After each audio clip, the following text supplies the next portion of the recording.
नमस्कार, मेरा नाम कुसुम माहेश्वरी और आज की वीडियो में हम बात कर रहे हैं कैपिटल मार्केट की, इंडियन कैपिटल मार्केट की, और एमसीक्यूज़ उससे रिलेटेड हैं हमारे। तो पहला सवाल यही है कि कैपिटल मार्केट होता क्या है।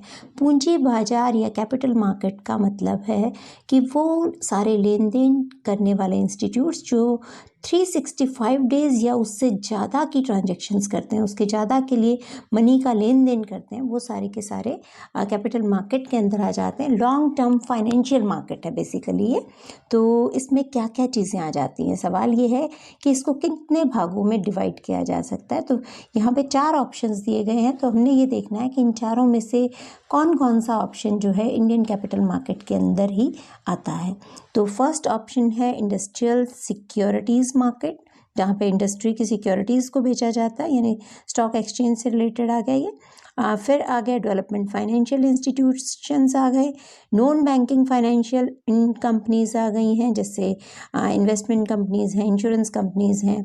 डेवलपमेंट फाइनेंशियल इंस्टीट्यूट्स की बात करें तो आईएफसीआई है या आईडीबीआई है, और गिल्ट एज मार्केट भी है इसके अंदर। तो गिल्ट एज मार्केट में क्या होता है, ये सोने की किनारी वाला बाजार, यानी जहाँ पे सरकारी प्रतिभूतियों का, गवर्नमेंट के सिक्योरिटीज़ का लेन देन होता है, वो गिल्ट एज मार्केट होता है। तो ये चारों ही इसका पार्ट हैं, तो इसलिए इसका राइट आंसर आएगा 1, 2, 3 and 4, that is fourth option. Second question है what is gilt edge market. Again gilt edge market पे ही क्वेश्चन है। तो गिल्ट एज मार्केट, जैसा कि हमने अभी कहा, कि वो मार्केट जहाँ पे गवर्नमेंट की या सेमी गवर्नमेंट सिक्योरिटीज़ जिसके ऊपर एक फिक्स्ड इंटरेस्ट रेट है, वो बेची खरीदी जाती हैं, तो वो आपका गिल्ट एज मार्केट कहलाता है। इसको सोने की किनारी का बाजार क्यों कहते हैं, क्योंकि गवर्नमेंट से रिलेटेड जो भी हमारे लेन देन है वो बहुत अश्योर्ड होते हैं, उस पर हम बिल्कुल बेफिक्र हो सकते हैं। तो इसलिए इसको सोने की किनारी वाले बाजार कह दिया जाता है। थर्ड क्वेश्चन है क्रेडिट रेटिंग एजेंसी पे, कि सबसे बड़ी क्रेडिट रेटिंग एजेंसी इंडिया में कौन सी है, और वो एजेंसी जो है मार्केट शेयर में भी 60% का कंट्रीब्यूट करती है। तो वो एजेंसी का नाम है आईसीआरए हो सकता है, या केयर, या ओनिकरा, लेकिन इसका नाम है क्रिसिल, यानी credit rating information services of India limited. तो ये जो क्रिसिल है, ये एक कंसल्टेंसी फर्म भी है, क्रेडिट रेटिंग एजेंसी भी है, और रिस्क एनालिसिस भी करती है, और अमेरिका की स्टैंडर्ड्स एंड पुअर की ये सब्सिडरी है, उसकी एक ब्रांच है इंडिया के अंदर। नेक्स्ट क्वेश्चन, एशिया का ओल्डेस्ट स्टॉक एक्सचेंज कौन सा है। तो no doubt it's Bombay Stock Exchange, जो कि 1986 के अंदर आया था, जनवरी 1986 में। और ना केवल ये एशिया का सबसे पुराना स्टॉक एक्सचेंज है, बल्कि वर्ल्ड का भी 10th ओल्डेस्ट जो है स्टॉक एक्सचेंज। फिफ्थ क्वेश्चन है बीएसई सेंसेक्स पे। तो BSE Sensex is the most sensitive share index of Mumbai stock exchange. तो मुंबई स्टॉक एक्सचेंज का सबसे 30 मेन शेयर्स से मिलकर एक सेंसिटिव शेयर इंडेक्स बनता है, उसको सेंसेक्स कहा। दीपक मोहानी ने सबसे पहले ये जो है कॉइन किया था वर्ड, और ये 30 कंपनीज, इसका आंसर आएगा 30 मेन शेयर्स हैं जो कि बहुत वोलेटाइल किस्म के हैं, और उसी को सेंसेक्स कहा जाता है। नेक्स्ट क्वेश्चन में पूछा है कि बीएसई सेंसेक्स का बेस ईयर क्या है। तो इट इज़ 78-79 को जो है 100 मानकर सेंसेक्स को जो है वो देखा जाता है, मेज़र किया जाता है।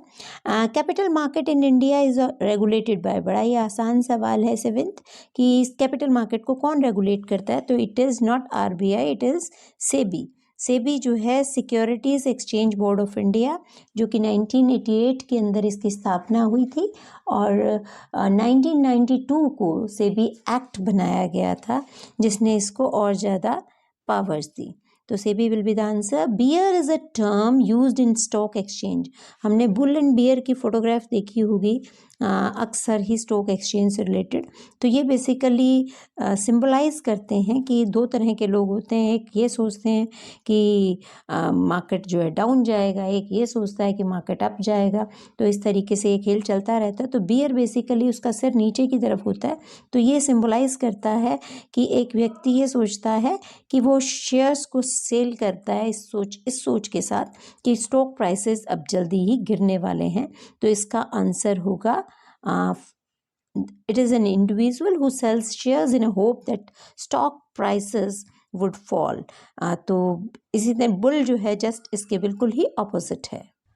9th क्वेश्चन है कि कॉल मनी क्या होता है। तो कॉल मनी जो है इसमें जो 3 करैक्टरिस्टिक्स हैं वो बेसिकली कॉल मनी को बहुत अच्छे से स्पेसिफाई करती हैं, समझा देती हैं कि एक तो ये बहुत थोड़े टाइम पीरियड के लिए यदि किसी को लोन लेना या देना होता है तो कॉल मनी का इस्तेमाल करता है। और कॉल मनी एक ऐसा इस तरह की फंडिंग है जिसको जो लेंडर है वो कभी भी कह सकता है कि मुझे वापस मनी चाहिए। तो बहुत शॉर्ट पीरियड के लिए होता है कि 1-2 दिन के लिए या मैक्सिमम जो है 14-15 दिन के लिए हो सकता है, मैक्सिमम 14 डेज़ के लिए होता है। It carries a low rate of interest, बहुत कम रेट ऑफ इंटरेस्ट होता है। आमतौर पे ब्रोकरेज फर्म्स जो है जब उनको शॉर्ट टाइम के लिए पेमेंट की कभी ज़रूरत पड़े तो वो ये लोन इस तरह का लोन लेती है। तो इसका आंसर जो है वो 4th होगा, यानी all of these. 10th question है what do you understand by bridge loan. तो ब्रिज लोन नाम से पता चलता है जो ब्रिज करता है। ये भी टेम्परेरी शॉर्टेज जब कैश की आ जाती है तो उस टाइम इस तरह का लोन जो है वो लिया जाता है बैंक्स के थ्रू। तो first will be the answer. Bankruptcy क्या होती है। बैंक्रप्सी होती है जब एक व्यक्ति a person is unable to discharge his debt obligations, अपनी डेट ऑब्लिगेशन अपना उधार ना चुका सके। किसी से पैसा मैंने ले लिया है पर मैं वापस नहीं दे सकती हूँ, वापस नहीं दे पा रही हूँ, तो मुझे कंगाल घोषित किया जाएगा या बैंक्रप्ट घोषित किया जा सकता है। 13th क्वेश्चन भी आसान है कि बिड क्या होता है। बिड यानी बोली लगाना, जैसे हम हिंदी आम भाषा में इसको बोली लगाना कह देते हैं। तो ये highest price anyone wants to pay for a security at a given time, lowest price and anyone will take at the same time, modest price anyone will take at a given time, none of these। तो इसका answer जो है वो है बोली कब लगाई जाती है। बोली लगाई जाती है अब किसी भी चीज़ की बोली लगा देती है ना, कि भी सलमान खान ने ये शूज़ पहने थे तो उसकी बोली लगा दी। तो ये है हाईएस्ट प्राइस कि कोई कितनी ज़्यादा प्राइस दे सकता है। बोली फिल्मों में देखी होगी आपने लगाते हुए लोगों को, यदि रियल लाइफ में नहीं भी देखी तो इट इज़ हाईएस्ट प्राइस जो किसी टाइम पे किसी चीज़ के लिए हम दे सकते हैं। तो next question, a company or an organisation that has diversified its operations usually by acquiring enterprises in widely varied industries is called.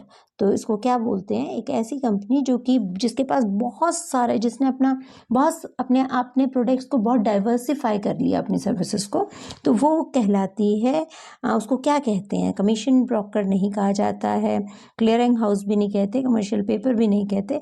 It is conglomerate शायद मैं इसको सही प्रोनाउंस कर रही हूँ या नहीं, आई डोंट नो, पर second option will be it's answer. और बहुत बड़े बड़े कॉन्ग्लोमरेट अपने इंडिया में भी हैं, बड़ी कंपनीज़ हैं, जैसे टाटाज़ हैं। तो टाटाज़ के बीसियों तरह नहीं, सैकड़ों तरह के बिजनेसेस हैं। आईटीसी है या अंबानीज़ हैं। तो ये एक कंपनी है जो कई तरह की चीज़ों में डील करती है, उसको कॉन्ग्लोमरेट कहा जाता है। हॉट मनी क्या होती है। Hot money refers to volatile money which comes easily but can go out easily, आती भी बहुत जल्दी है, जाती भी बहुत जल्दी है, उसको हॉट मनी कहा जाता है। और आमतौर पर जो FIIs होते हैं, foreign financial institutions, foreign institutional investments जो होती हैं उसको हम हॉट मनी कह देते हैं, क्योंकि ये बड़ी जल्दी थोड़ा सा प्रॉफिट देख के आ जाती हैं, अपना मार्केट में पैसा लगा देती हैं, और जितनी आसानी से ये मार्केट में पैसा लगाती हैं उतनी जल्दी ये जाता भी है। तो इसलिए इसके काफ़ी सारे रिस्क भी होते हैं, तो इसलिए ये हॉट मनी होती है। तो आज के सेशन में हम इतने ही क्वेश्चंस कर रहे हैं, फिर कुछ नए क्वेश्चंस लेके हम फिर मिलते हैं। Thank you.